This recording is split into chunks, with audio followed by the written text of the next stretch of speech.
I sold an original painting and I'm so excited and a little bit surprised because if you don't know, I am a painter and a printmaker, but I mostly do printmaking nowadays and I rarely get around to painting. This is the original watercolor that sold. It is of Mount Rainier at sunset in the springtime, so there's a lot of wildflowers in the foreground. And when I painted this piece, I was so in love with it. I thought everyone would love it, so without any reason to do so, I decided for the first time ever to branch into figuring out how to do gliclee prints, which was a good skill to learn. I ended up selling maybe like 2 or 3 of them, but it's nice because now that this painting has sold, I still have the prints of it, which is pretty rare for me because I actually have only done this a couple of times. And the fun thing is, so they got the original watercolor and then they got a trio set of the second piece that I ever got gliclee prints of. So this order is extra exciting because I'm selling an original painting, which I hardly ever do. And then I'm also selling some of the reproductions that I got a while back that I rarely ever sell. Trio is of these fancy fin goldfish in 3 different scenes. One thing that I really like about the reproductions is I was able to use a local company and have them mimic the same thickness and texture of my watercolor paper that I originally painted them on.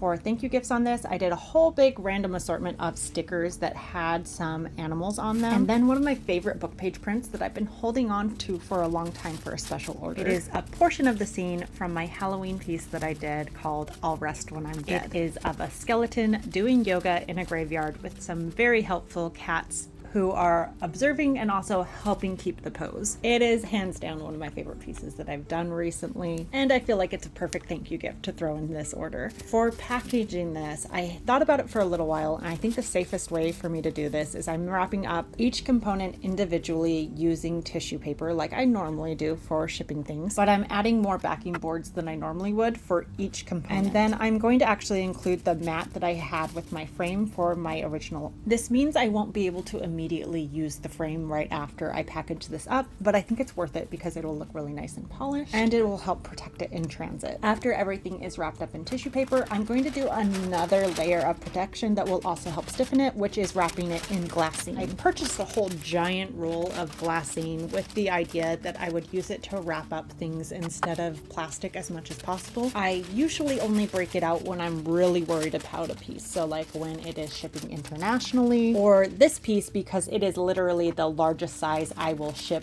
as a flat mailer. Plus, with it being watercolor, it just gives me a little bit of anxiety not having that extra layer of water protection. And then obviously my final steps are putting it in the shipping envelope and adding a couple stickers to try and help it not get bent or damaged while it's in transit. This order made me so happy, Caleb. If you're seeing this, thank you so much. I hope you love the thank you gifts. And a fun treat for anyone who watched all the way to the end. Here's the stages of me actually painting it. This is before I actually started recording any of my art process. At the time, even taking these photos was a big step for me. Now only one of those paintings still needs to find a home, which is so exciting.